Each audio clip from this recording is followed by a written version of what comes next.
Hello दोस्तों, कैसे हो आप सभी लोग। आई होप आप सभी होंगे बहुत अच्छे। और आपकी तैयारी, जिस भी गवर्नमेंट एग्जाम्स की आप तैयारी कर रहे हो, वो सभी तैयारी, आपकी प्रिपरेशन जो सब अच्छा चल रहा होगा। और आई विश टू गॉड कि आप सभी का सिलेक्शन जल्दी जल्दी हो जाए। तो एक्चुअली ये वीडियो बनाने का मेरा मकसद सिर्फ ये था कि मेरे कुछ फ्रेंड्स थे, या कुछ यूट्यूब के थ्रू या सोशल मीडिया के थ्रू मुझे जानने वाले लोग पूछ रहे थे कि मैंने कुछ गवर्नमेंट एग्जाम्स को क्लियर किया है, तो मैंने किस तरीके से पढ़ाई की है, क्या अप्रोच मैंने अप्लाई की, जिसके थ्रू मेरा सिलेक्शन 5 या 6 एग्जाम्स में एक साथ हो गया।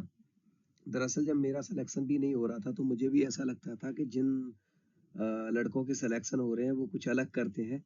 दरअसल ऐसा बिल्कुल भी नहीं है। जैसे आप पढ़ रहे हो वही अप्रोच जिनके सिलेक्शन होते हैं वही अपनाते हैं। बस कुछ अप्रोच अलग हो सकती है और नहीं भी हो सकती। ये मेरा मानना तो ये है कि जिसका हो जाता है उसका हो ही जाता है, बस पढ़ाई करते रहो। बाकी मेरी जो अप्रोच थी, जैसे पहले मैं एग्जाम्स देता था, तो जितने भी एग्जाम्स मैंने दिए हैं, कम से कम 7 या 8 एग्जाम्स में मेरा किसी में 0.25 से, किसी में 0.50 से, एक आधा नंबर से मेरा डॉक्यूमेंट वेरिफिकेशन होने के बाद फाइनल मेरिट में रह जाता था।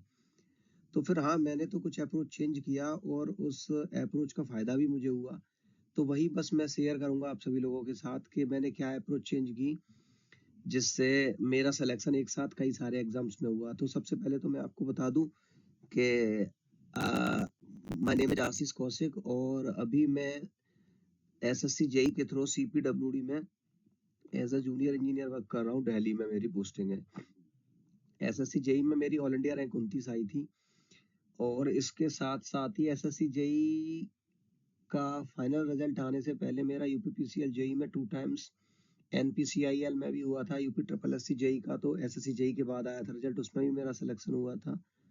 और आरआरबी जेई में भी मेरा हुआ है, ये चंडीगढ़ पोस्टिंग मिली थी मुझे। डीआरडीओ में भी मेरा हुआ था, जो चांदीपुर पोस्टिंग दिया था मुझे। तो सबसे बेस्ट मेरे लिए एसएससी जेई था, क्योंकि घर के पास है बिल्कुल, दिल्ली। तो इसलिए मैंने इसको सेलेक्ट किया। बाकी आप कोई भी, आपकी कोई भी चॉइस हो सकती है, अलग अलग चॉइस के अकॉर्डिंग आप, अगर आपका होता है तो आप किसी को भी सेलेक्ट कर सकते हैं। ये सारे के सारे एग्जाम्स ही बढ़िया है, सारी जॉब्स अच्छी है।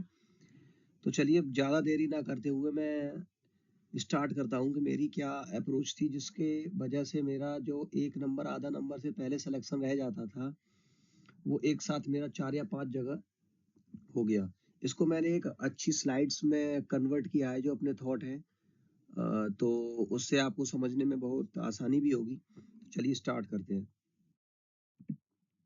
एक्चुअली पहले जो मैं एग्जाम्स देता था उनमें मैं कुछ मिस्टेक्स करता था। जैसे मेरी पहली अप्रोच क्या थी, जब मेरा सिलेक्शन नहीं हो रहा था, कुछ कुछ मार्क्स से जब मैं रह जाता था, तो जब जैसे एग्जाम्स में मोस्टली 200 क्वेश्चन के करीब आते हैं, एमसीक्यू बेस्ड एग्जाम्स होता है, दूसरा हमारा डिस्क्रिप्शन होता है। तो डिस्क्रिप्शन को छोड़ दें, वन डे एग्जाम्स की बात करता हूँ मैं केवल। जो एमसीक्यू बेस्ड होता है, तो उसमें 200 या 100 क्वेश्चंस आते हैं। तो मेरा क्या रहता था कि मेरे दिमाग में किसी ने एक फितूर घुसा दिया था कि नेगेटिव मार्किंग है। जितने क्वेश्चन आ रहे हैं जिसमें आप 100% श्योर हो, केवल वही आपको अटेम्प्ट करने हैं। अगर आप ऐसा थोड़ा सोचोगे कि जो नहीं आ रहे, या जिसमें 50% डाउट है या 75% डाउट है, उनको अटेम्प्ट करोगे तो नेगेटिव कट जाएगी।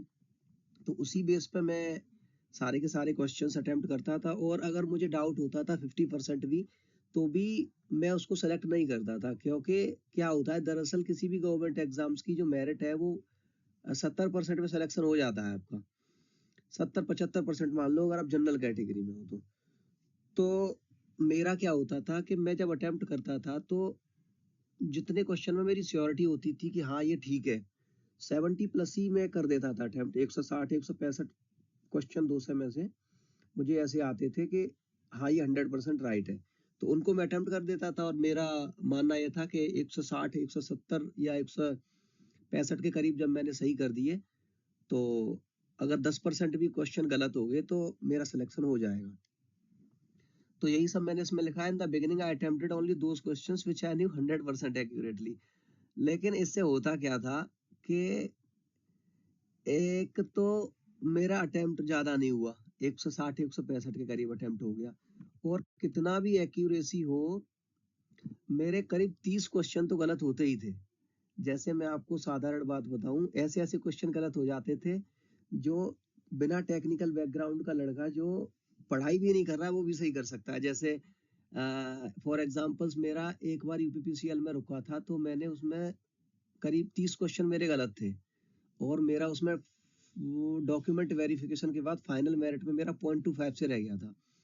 तो उसमें मैंने क्वेश्चन कैसे गलत करे थे, जैसे which of the following is not a conductor, तो उसमें मैंने कॉपर को सेलेक्ट कर रखा था। अब बताओ, ये क्वेश्चन बिना टेक्निकल बैकग्राउंड वाला लड़का भी, जो टेक्निकल बैकग्राउंड से नहीं भी है, वो भी जानता है कि copper is a conductor, but I choose this कि copper is not a conductor.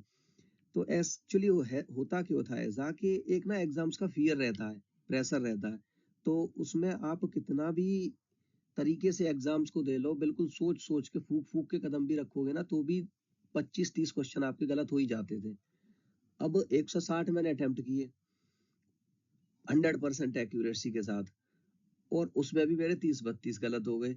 अब जो मुझे कुछ क्वेश्चंस में, जैसे मेरे 160 अटेम्प्ट किए, 40 क्वेश्चन रह गए, तो 40 क्वेश्चन में मुझे करीब 20-25 क्वेश्चन मेरे ऐसे होते थे जिसमें मुझे 50-50% आउट होता था, लेकिन मैं उनको भी अटेम्प्ट नहीं करता था, डर की वजह से कि नेगेटिव ना चले जाए। बट स्टिल नेगेटिव तो हो ही रही थी। तो अगर मैं उनको भी सेलेक्ट कर देता, एक तरीके से कहो कि एलिमिनेट कर करा के कैसे भी उनको सेलेक्ट करता, पिक कर लेता क्वेश्चनों को, तो कहीं ना कहीं तो मेरे कुछ ना कुछ मार्क्स तो बढ़ ही जाते। अगर 40 जो क्वेश्चन रह गए हैं जो मैंने छोड़ दिए, उसमें भी अगर मैं 40 को अटेम्प्ट कर लेता, तो कुछ तुक्के भी मार देता, तो 40 में से सपोज करो 20 भी सही चले गए या 10 भी सही चले गए, तो भी ओवरऑल ठीक ही हो गया, क्योंकि 1/4 की नेगेटिव मार्किंग थी, तो भी मुझे कुछ ना कुछ तो फायदा हो ही जाएगा, 2-4 नंबर का।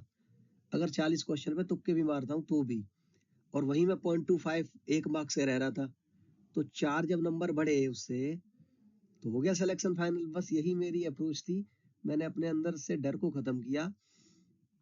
और चलो वो आगे की स्लाइड में बताता हूँ, बाकी इसको देखते हैं पहले। Because of this fear I attempt very few questions, बस 160 अटेम्प्ट किए 100% एक्यूरेसी के साथ। कॉन्फिडेंस ओवर कॉन्फिडेंस था कि सारे के सारे सही है, तो ये भी एक लूज पॉइंट था, ओवर कॉन्फिडेंस में आ गया, बट सारे के सारे सही नहीं होते थे। तो इसका रिजल्ट क्या हुआ कि मेरा अटेम्प्ट्स भी लो रहा, नेगेटिव मार्किंग हो ही रही है, and I missed the cut off repeatedly. फिर मैंने वही 0.25 से या एक नंबर से अपना फाइनल सिलेक्शन छोड़ दिया।